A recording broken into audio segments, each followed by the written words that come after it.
अस्सलाम वालेकुम जी। I hope आप सब खैरियत से होंगे। एक बहुत अच्छी और बहुत इन्फॉर्मेटिव जो है मैं ये वीडियो करने जा रहा हूँ। बहुत सारी रिसर्च करके हमने ये डेटा इकट्ठा किया है जो मुझे लगा कि एक बहुत बड़ी पॉपुलेशन है जिसके लिए जो है ये बहुत फ्रूटफुल और बहुत काम की इन्फॉर्मेशन हो सकती है। जितने भी ग्रेजुएट हैं पाकिस्तान में या जिन्होंने मास्टर्स किया हुआ है, बिलखसूस जिन्होंने पीएचडी या डॉक्टोरल डिग्री जो है वो ली हुई है, उनके लिए ये वीडियो जो है बहुत इन्फॉर्मेशन है। मैं स्टेप बाय स्टेप इसमें पूरे का पूरा जो है प्रोसेस, क्राइटेरिया, एलिजिबिलिटी सब कुछ आपको एक्सप्लेन करूंगा विद एविडेंस, विद सम जो है स्क्रीनशॉट्स जो मैंने पूरी रिसर्च में इकट्ठे किए हैं। एक तरह की मैंने एक प्रेजेंटेशन बनाई है आप लोगों को सपोर्ट करने के लिए, ताकि आप लोग जो हैं अपने लिए बेहतर जो भी अपॉर्चुनिटी समझते हैं उसको अवेल कर सकें। बुनियादी तौर पे जो हमारे यहाँ पर पाकिस्तान में अभी हालात हैं उनमें बहुत सारी स्ट्रेंथ है जिन्होंने ग्रेजुएशन किसी अच्छे सब्जेक्ट में, डिसिप्लिन में कर लिया हुआ है। मास्टर्स डिग्री होल्डर्स बहुत सारे हैं और अब तो पाकिस्तान में माशाल्लाह पीएचडी, डॉक्टोरल डिग्रीज जिनके पास हैं उनकी भी बहुत ज़्यादा तादाद मौजूद है। लेकिन मेरा ये ख्याल है, हम लोगों ने गैप देखा कि लोगों को जो है बाहर जाने का बहुत ज़्यादा अब जो है वो शौक़ है, या हम कह सकते हैं कि अब ज़रूरत है बाहर जाकर कुछ अपने लिए कैरियर डेवलप करने की, प्रोग्रेस करने की।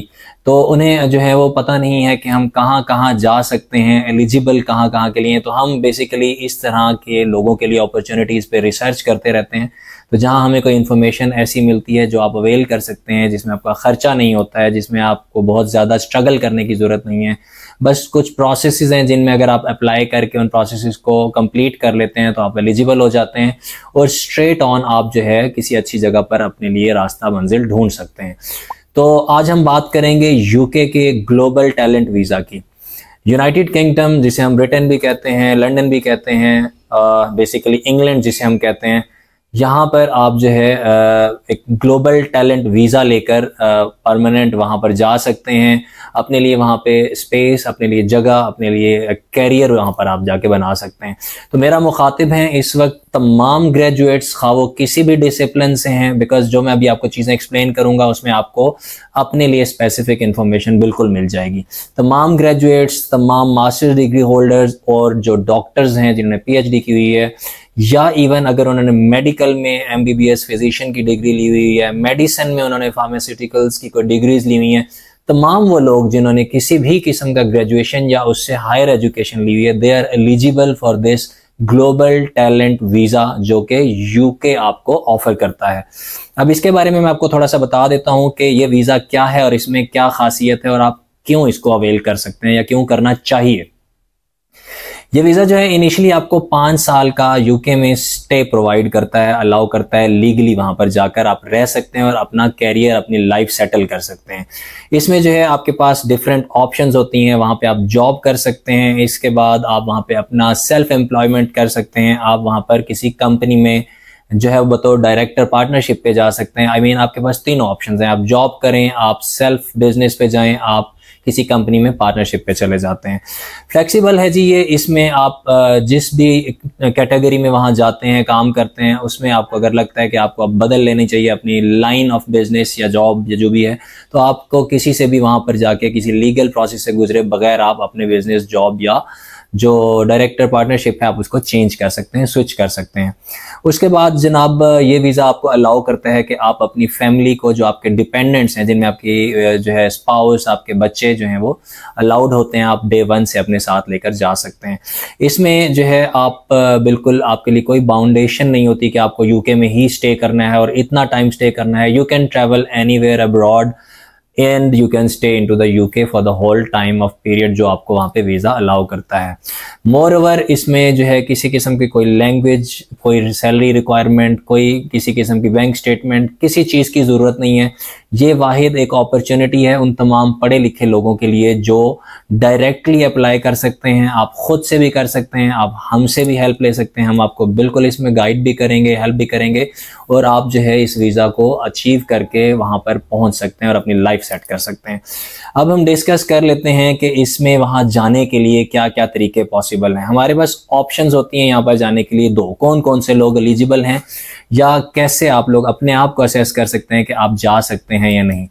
मैंने आपको पहले ही बता दिया है, अगर आपने ग्रेजुएशन या इससे कोई हायर डिग्री की हुई है तो आप एलिजिबल हैं।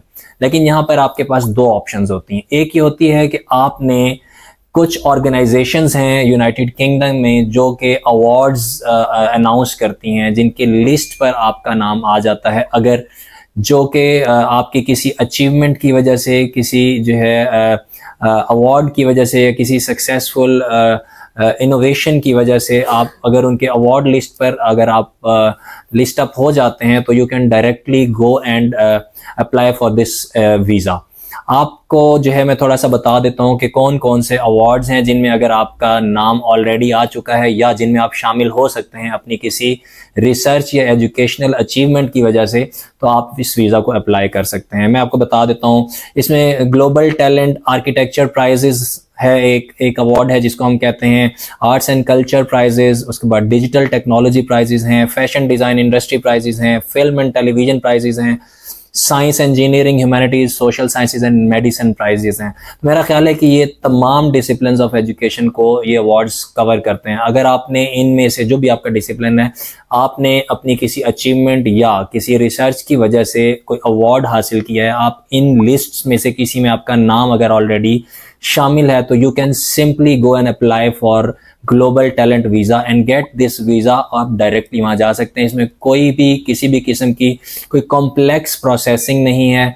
आपका सिर्फ अगर अवार्ड में नाम है तो आपको वहाँ पर वेलकम किया जाता है, और जैसा कि मैंने आपको पहला बताया कि आप वहाँ जाके किसी भी किस्म के कैरियर में अपने आप को प्रोग्रेस कर सकते हैं। अगर आप ने अपने ड्यूरिंग एजुकेशनल कैरियर कोई अवार्ड जो कि जिन बॉडीज़ का मैंने आपसे जिक्र किया है, यूके की किसी भी अवार्डिंग जो ऑर्गेनाइजेशन है उसमें किसी लिस्ट पर अगर आपका नाम नहीं है, तो still you are eligible to apply for this visa. उसके लिए मैं आपको एक तरीका बता देता हूँ। That is not impossible, that is easy, you can go through that. तमाम वो ग्रेजुएट्स खा वो किसी भी डिसिप्लिन से हैं जिनका मैंने अभी जिक्र किया, अगर उन्होंने रिसर्च वर्क किया है या एकेडमिया में उनकी कोई अचीवमेंट है, they can apply for this visa after getting endorsements from a relevant organization or body जो कि रॉयल या ब्रिटिश गवर्नमेंट में जो है रिप्रेजेंट करती है उनको।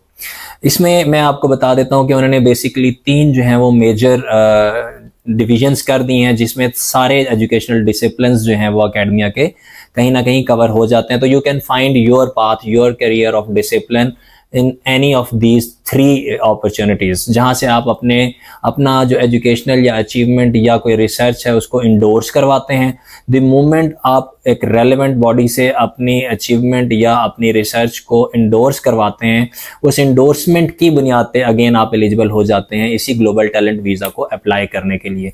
तो इसमें अगर मैं बात करूँ तो इंडोर्समेंट वाले में जो है आपके पास ऑप्शन होती हैं एकेडमिक और रिसर्च की, यानी अगर आपका ताल्लुक एकेडमिया के साथ है, आप कहीं टीचिंग में हैं, कॉलेजेस में, यूनिवर्सिटीज़ में कहीं पढ़ा रहे हैं, या आप रिसर्च वर्क में कहीं इन्वॉल्व हैं, तो उसमें आप अप्लाई कर सकते हैं।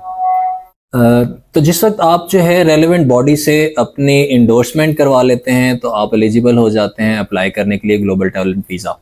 अगर आपका ताल्लुक आर्ट्स एंड कल्चर के किसी डिसिप्लिन ऑफ एजुकेशन से है तो आप अपने उस अचीवमेंट को या अपने रिसर्च वर्क को जो रेलेवेंट टू दिस डिसिप्लिन है, आप उसको अपने यूके में मौजूद रेलेवेंट ऑर्गेनाइजेशंस या जो वहाँ पे अथॉरिटीज़ हैं उनसे इंडोर्स करवाते हैं। एक प्रोसेस है सिंपल सा, आप उसमें से गुजरते हैं। आप जैसे ही वहाँ से इंडोर्समेंट रिसीव करते हैं, आप उस इंडोर्समेंट की बुनियाद पे वीज़ा अप्लाई कर सकते हैं। अदरवाइज आपके पास जो थर्ड ऑप्शन है वो है डिजिटल टेक्नोलॉजी। आप किसी भी किस्म की डिजिटल एजुकेशन से अगर आपका वास्ता रहा है या आप प्रोफेशन में हैं आफ्टर योर ग्रेजुएशन, मास्टर्स और डॉक्टरेट, तो आप अपने रेलेवेंट ऑर्गेनाइजेशन से जो कि यूके में होगी उससे अपने काम को जो है वहाँ से आप इंडोर्स करवाते हैं और उस इंडोर्समेंट की बुनियाद पे आप इस वीज़ा के लिए अप्लाई कर सकते हैं। यहाँ अब मैं आपको थोड़ा सी चीज़ें जो है वन आफ्टर वन एक्सप्लेन कर देता हूँ। मैंने आपको पहले ही बता दिया है कि अगर आपका नाम अवार्ड्स लिस्ट पर मौजूद है तो आप डायरेक्टली अप्लाई कर सकते हैं, दिस इज फर्स्ट ऑप्शन। और जो सेकंड ऑप्शन है वो मैंने आपको बताया, उसको मैं थोड़ा सा एक्सप्लेन कर देता हूँ कि अगर आपको इंडोर्समेंट्स करनी है तो आपको कैसे उसमें प्रोसीड करना है। अगर आप एकेडमिया और रिसर्च की फील्ड से ताल्लुक़ रखते हैं, लाइक आप पढ़ रहे हैं, अभी मास्टर्स में हैं या PhD कर रहे हैं, या आप जो है ऑलरेडी टीचिंग में कहीं ऑलरेडी आ चुके हैं या रिसर्च में ऑलरेडी कहीं पे आप काम कर रहे हैं, एकेडमिया में ही अगर आपका भी वास्ता है, तो आप साइंस में, मेडिसिन में, इंजीनियरिंग एंड टेक्नोलॉजी में या सोशल साइंसेज में किसी भी डिसिप्लिन में अगर आप प्रोसीड कर रहे हैं तो आप जो है इंडोर्समेंट के लिए जा सकते हैं।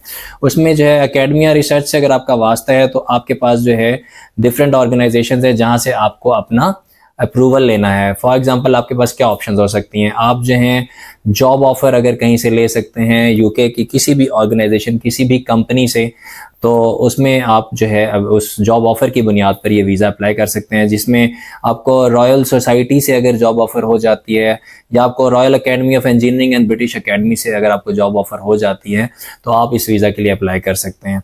दूसरी सूरत में अगर आप इंडिविजुअल फेलोशिप, ये ख़ास तौर पे जो हैं हमारे फिजिशियंस या मेडिसिन के लोग जो होते हैं, जो डॉक्टर्स बन जाते हैं, फिजिशियंस मेडिकल के जो डॉक्टर्स होते हैं, तो ये लोग जो है फेलोशिप के लिए आप लोग ऑलरेडी भी इनकी डिग्रीज पर देखते होंगे कि फेलोशिप फ्रॉम यूके, तो आप इसके लिए अप्लाई कर सकते हैं। हर फिजिशियन, हर डॉक्टर जिसने मेडिसिन पढ़ी है वो इसके लिए एलिजिबल होता है, वो फेलोशिप के लिए अप्लाई करता है। जैसे ही उनको वहां से इंडोर्स की जाती है उनकी डिग्री, तो वो यहाँ से इस वीज़ा के लिए अप्लाई करते हैं, they can go for this global talent visa. उसके बाद आप अगर जो है आप यूके रिसर्चर एंड इनोवेशन जो ऑर्गेनाइजेशन है वहाँ से आप जो है अपने लिए इंडोर्समेंट ले सकते हैं, जिसमें UK research and innovation endorsed funders की एक लिस्ट है। आप उनमें अपना रेलेवेंट जो डिग्री या डिसिप्लिन ऑफ एजुकेशन है उनको अप्लाई करते हैं और वहाँ से आप अपने लिए इंडोर्समेंट लेते हैं। जब आपको इंडोर्समेंट मिलती है तो आप वीज़ा अप्लाई कर सकते हैं।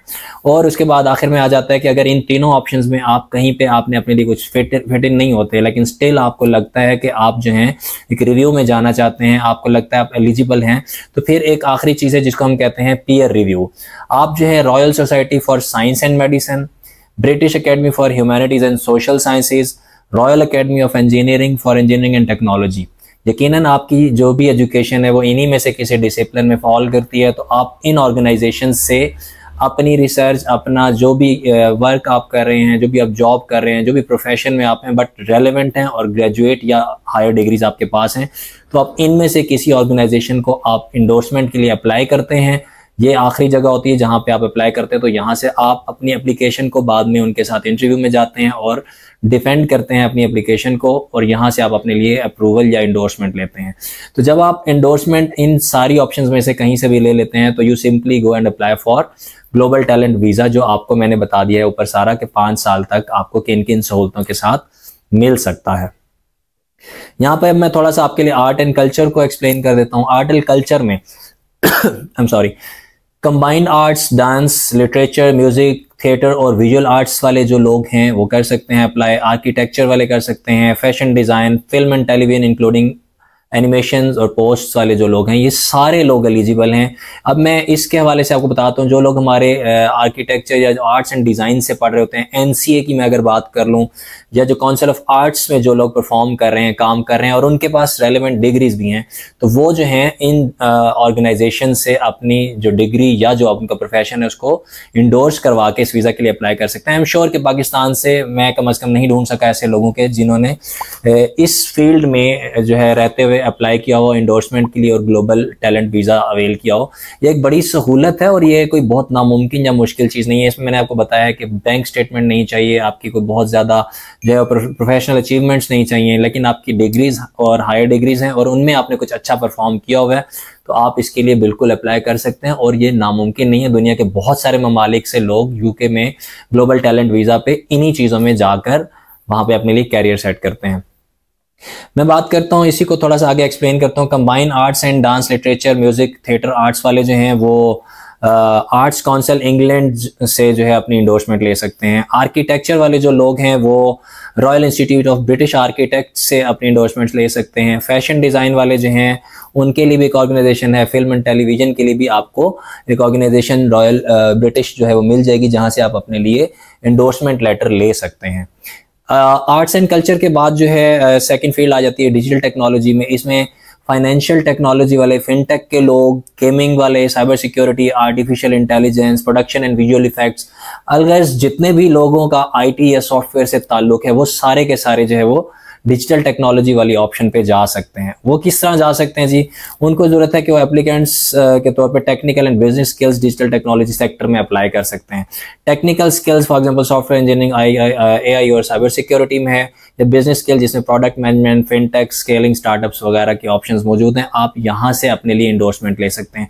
तो मेरा कहने का मकसद है कि मेडिसिन वाले हैं या जो एकेडमिया वाले हैं, आर्ट्स एंड कल्चर वाले हैं, टेक्नोलॉजी वाले हैं, दे all are eligible to apply for either if they are already in award list तो वो डायरेक्ट अप्लाई कर सकते हैं। अगर अवार्ड लिस्ट में नहीं है तब भी उनके पास ऑप्शन है कि वो अपनी जो भी रिसर्च वर्क है, एकेडमिक वर्क है या प्रोफेशनल अचीवमेंट्स हैं उनको इंडोर्स करवाएंगे अपनी रेलिवेंट बॉडी से।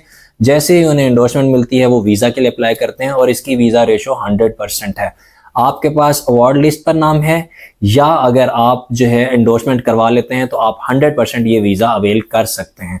आखिर में मैं आपको थोड़ा सा इस पे एक्सप्लेन कर देता हूँ कि क्या डॉक्यूमेंट्स रिक्वायर्ड होते हैं इस वीज़ा को अप्लाई करने के लिए और कैसे आप इस वीज़ा को अवेल कर सकते हैं। अगर तो आपके पास अवार्ड लिस्ट पर आपका नाम है तो आप सिंपली जो है वीज़ा अप्लाई करेंगे और वीज़ा अप्लाई करने के लिए आप चाहे अवार्ड लिस्ट विनर हैं या आप चाहे इंडोर्समेंट के डॉक्यूमेंट्स हासिल कर लेते हैं, दोनों सूरतों में वीज़ा लेने के लिए आपके पास एक वैलिड पासपोर्ट होना चाहिए, वैलिड CNIC होना चाहिए आपकी सिटीजनशिप, और उसके बाद आपके पास जो है एक मेडिकल टेस्ट है। सिर्फ इन 3 चीज़ों के साथ आप अप्लाई करते हैं और आपको वीज़ा फॉर श्योर मिल जाता है। अगर आप इंडोर्समेंट्स के थ्रू इसको अप्लाई करना चाहते हैं तो आपको जो है रिकमेंडेशन लेटर जो आपको आफ्टर इंडोर्समेंट आपकी रेलेवेंट ऑर्गेनाइजेशन फ्रॉम ब्रिटेन मिल जाता है। उस रिकमेंडेशन लेटर, आपकी पर्सनल स्टेटमेंट और CV, सिर्फ इन 3 डॉक्यूमेंट्स पे है जो आप वीज़ा अप्लाई कर सकते हैं। वीज़ा के डॉक्यूमेंट्स मैंने आपको पहले ही बता दिए हैं और आपको ये वीज़ा जो है वो ग्रांट कर दिया जाता है। अब मैं यहाँ पे इसको कंक्लूड करता हूँ कि मैंने ये वीडियो या ये सारी इन्फॉर्मेशन क्यों शेयर की है। हमने यूजुअली जब थोड़ी सी रिसर्च की तो हमें पता लगा कि सिर्फ और सिर्फ मेडिकल के जो लोग हैं, जो फिजिशियन डॉक्टर्स होते हैं, वो फेलोशिप पर जो है वो UK जाते हैं इसी वीज़ा पर। लेकिन जहाँ पर जो अपॉर्चुनिटी मौजूद है वो हर डिसिप्लिन ऑफ एजुकेशन के लिए अवेलेबल है। तमाम ग्रेजुएट्स, तमाम मास्टर्स डिग्री होल्डर्स एंड तमाम PhD डॉक्टर्स, सारे लोग एलिजिबल हैं इस ग्लोबल टैलेंट वीज़ा के लिए। और इसमें ऑप्शन 1, 2, 3, 4 इतनी ऑप्शंस हैं कि आप कहीं ना कहीं फिट इन हो जाते हैं। तो I would urge you all कि आप इसको स्टडी करें, इस पर आप अप्लाई करें और आप इसको अवेल करें। UK is one of the best destinies in the world for your career, for your better life. तो आप लोग जो डिफरेंट हमारे पास यहाँ पे ऑफिस में बहुत सारे लोग आते हैं जो बहुत आला तालीम याफ्ता हैं, लेकिन वो ऐसे वीज़ाज की रिक्वेस्ट कर रहे होते हैं जो उनको सूट भी नहीं करते हैं, क्योंकि वो उनसे कहीं बेहतर जो है वो क्वालिफाइड है, वो इस वीज़ा को अचीव कर सकते हैं। इसमें कोई खर्चा नहीं है, जैसे मैं आपको पहले भी बता चुका हूँ कि आपको इस पर कोई बैंक स्टेटमेंट नहीं चाहिए, कोई प्रॉपर्टीज़ नहीं चाहिए, इसमें कोई कॉम्प्लेक्स प्रोसेस नहीं है। आप खुद ही इस प्रोसेस को सारे को एग्जीक्यूट कर सकते हैं और ये वीज़ा ग्रांट कर सकते हैं। आई होप कि जितने भी पढ़े लिखे लोग हैं हमारे मुल्क में उन सब के लिए एक बहुत इंफॉर्मेटिव जो वीडियो है, आप इसको A to Z देखेंगे तो मैंने सारी चीज़ें एक्सप्लेन कर ली हैं। फर्दर भी अगर आपको इस हवाले से कोई मालूमात चाहिए, कोई असेसमेंट, कोई असिस्टेंस चाहिए, कोई हेल्प चाहिए, तो मैं खुद भी जो है मास्टर्स डिग्री होल्डर हूँ, यूनिवर्सिटीज़ में पढ़ाता रहा हूँ, PhD स्कॉलर भी हूँ मैं। तो मैं ये चाहूँगा कि आप लोग इसमें आगे बढ़ें। आपको इसमें जो हेल्प चाहिए हम बैठे हुए हैं आपको हेल्प आउट करने के लिए। आप खुद भी इसको कर सकते हैं और आप इसको अवेल करें, एक बहुत अच्छी अपॉर्चुनिटी है। भाई को दुआओं में याद रखें, अपना बहुत ख्याल रखें। अस्सलाम वालेकुम।